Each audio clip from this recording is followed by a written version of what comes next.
So one of the high back chairs on the side of the shed blew over in a strong, I guess almost hurricane force wind.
So I have the chair removed from its normal location there now so that I can dig holes, remove the old foundations, and work on getting the chair repaired and re-established in the same location.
So this is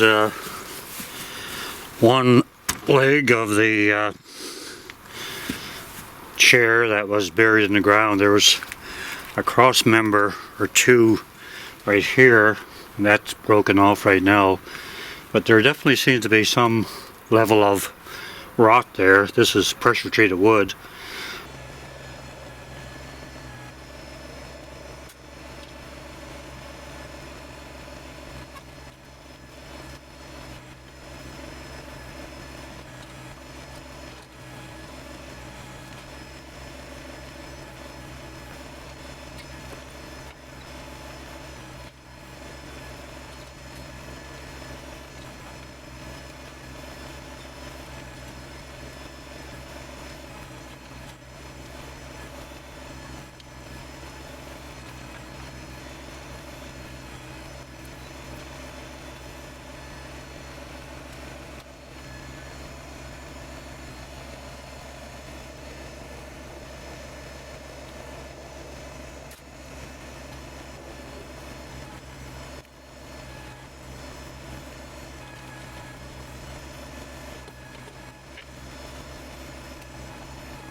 So this section of the high chair broke off a number of years ago.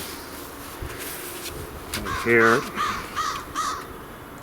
I actually was putting a jack under to stabilize the whole structure, and eventually it broke.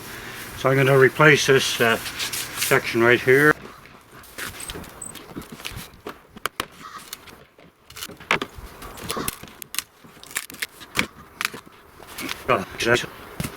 So I have this replacement seat and back support made up.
Underground parts of the chair coating of this wood preservative.